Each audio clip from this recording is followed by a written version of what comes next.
होडल में पृथला क्षेत्र के विधायक व वेयरहाउस के चेयरमैन नंदपाल रावत ने प्रेस वार्ता के दौरान कहा कि जो केंद्र सरकार द्वारा 3 अध्यादेश लागू किए गए हैं यह किसान हितैषी और व्यापारी हितैषी हैं। उन्होंने कहा कि कांग्रेस पार्टी ही किसानों को गुमराह करके इसका विरोध कर रही है।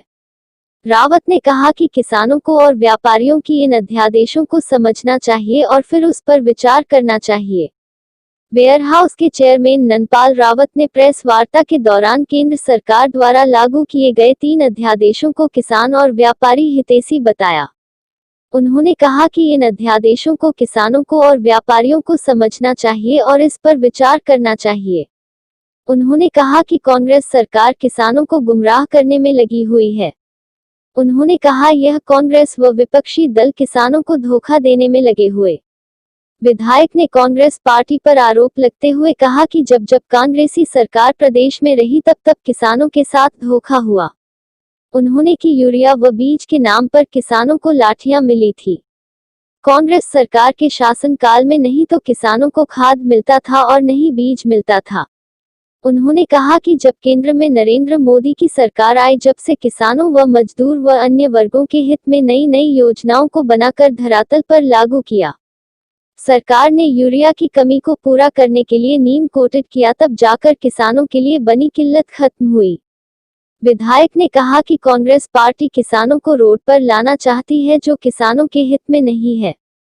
उन्होंने कहा कि भाजपा सरकार किसान और व्यापारी हितैषी है और रहेगी, इसलिए किसानों को और व्यापारियों को इन अध्यादेशों को अच्छी तरह से समझना चाहिए और इस पर विचार करना चाहिए कि यह क्या है और इससे क्या क्या फायदे हैं। इस मौके पर सुनील डागर व शशिबाला तेवतिया मुख्य रूप से मौजूद रही। धरने का वो दिया है कि रोड जाम करेंगे, तो क्या कहेंगे इस बारे में? देखिए, जो 3 अध्यादेश किसान के हित में माननीय प्रधानमंत्री नरेंद्र मोदी जी ने, केंद्र की सरकार ने जो अध्यादेश जारी किए हैं, मैं समझता हूं कि उसको किसानों ने सही से समझा नहीं है, पढ़ा नहीं है। और इसके बीच में ही जो कांग्रेस पार्टी है, कांग्रेस की जो एक दल है, वो कहीं ना कहीं किसानों को इस मुद्दे से भटकाकर और उनको रोड पे लाना चाहता है। मैं मानता हूं कि जब से इस देश में माननीय मोदी जी की सरकार बनी है, प्रदेश में माननीय मनोहर लाल खट्टर जी की सरकार बनी है, तब से लेकर अब तक एक से एक बढ़कर योजना किसान, मजदूर या अन्य वर्गों के लिए बनी है।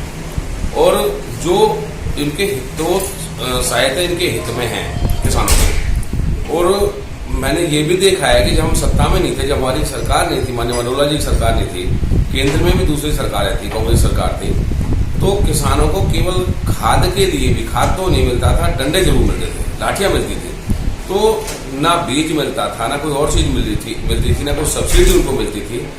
आज चाहे बीमा पॉलिसी की बात करें, चाहे अन्य चीजों की बात करें, ये सारी सुविधाएं अगर केंद्र की सरकार और माननीय मुख्यमंत्री मनोहर लाल जी की हरियाणा की सरकार ये चाहती तो यूरिया को नीम कोटेड नहीं करते। एक बहुत बड़ा रुपया कांग्रेस की जो पार्टी है, कांग्रेस की सरकार है, यूरिया की ब्लैक मेलिंग से कमाती थी और किसानों को डीएपी और यूरिया नहीं मिलता था।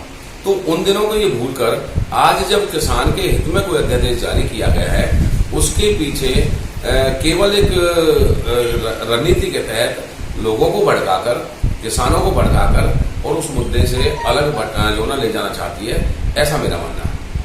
तो मतलब जिस तरह से क्या जो कल हड़ताल होने जा रही है उसकी तरफ से क्या इंतजाम है?